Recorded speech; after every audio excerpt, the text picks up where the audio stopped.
Okay, but this Pratibhā is still not the final illumination.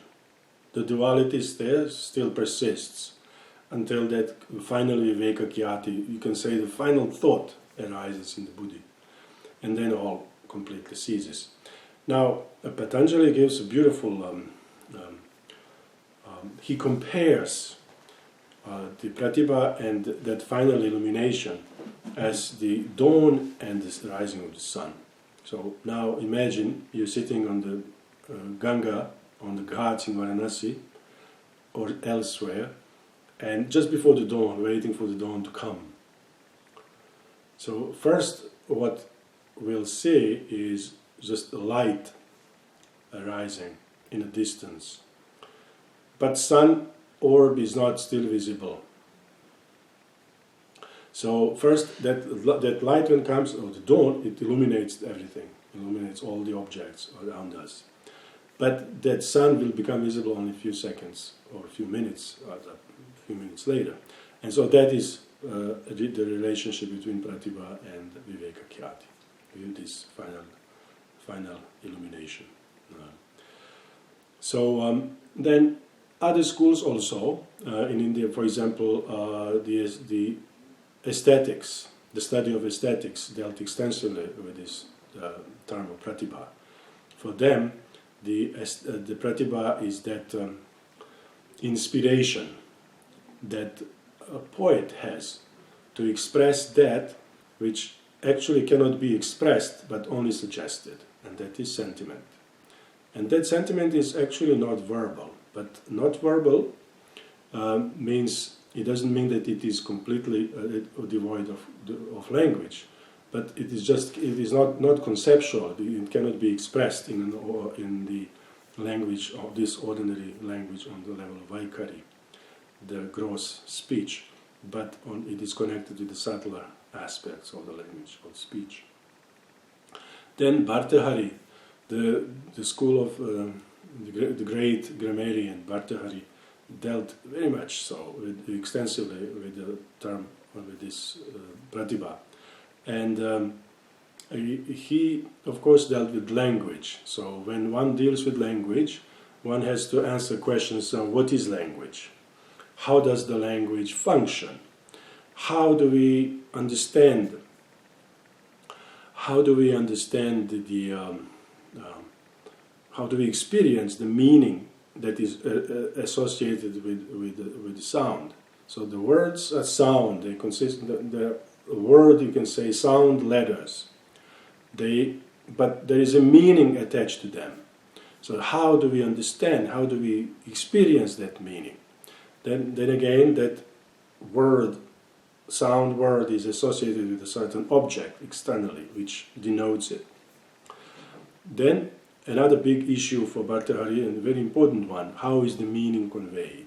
For example, if I say book, book has 4 letters, B-O-O-K.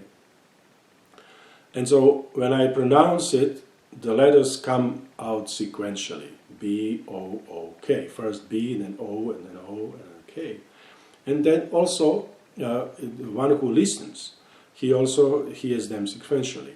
But the cognition, the understanding is beyond that, is beyond sequence. It is not sequential.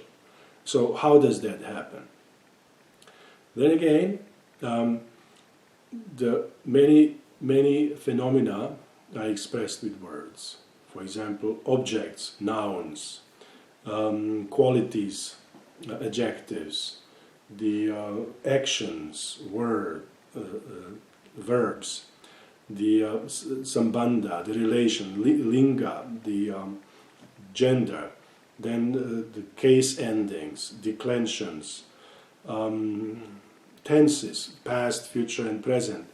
So all of this can be expressed with words. So how is all that combined together in a meaningful, in the understanding? How do we understand all of these things? Because the sentence is just not the sum total of the words that comprise it. It is much more than that. It is more than that.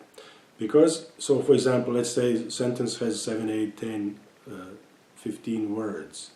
And they are all different, nouns and verbs and all. And each conveys its own meaning. So now, how does that, so that the meaning that the sentence conveys is very different from each individual word. So each individual word is the cause of the manifestation of the meaning. But the meaning that is conveyed differs from each individual word. Now, how is that possible? Now, what unites them all together in a unified meaning that we experience from the sentence? And so, Bhartihari's answer is that because consciousness is underlying factor, foundation of language, and we have that beautiful ability to understand, and that ability to understand is that Pratibhā. Pratibhā brings together all of this. It connects all of these pieces, you can say, in one unified meaning. Now, this understanding, Bhartihari finds, for example, even animals, which is more like an instinct, but it is also that understanding. So when that Pratibhā is also present there. So when the birds want to move south because the cold weather has come, they have to change, they have to go to another place. So they know there is this understanding that they have to move. And then another beautiful example is the example of Shishta. Shishta means an expert. For example, if we want to determine if a particular stone is diamond or some other, if we would need to do many tests and analyze it, and it would be difficult to establish with certainty. But if you take that stone to a jeweler, to an experienced expert, he would just cast a glance on it, he would immediately know if this is real or not. And that's the working of that Pratibhā. An ultimate expression of that, according to Bhartihari, is the understanding, is the insight that rishis have to kind of understand the meaning and the purpose of the entire universe. So I hope that this brief explanation will help and people who are interested in this subject, and hope to see you in Berkeley at the end of June. Om Namah Shivaya.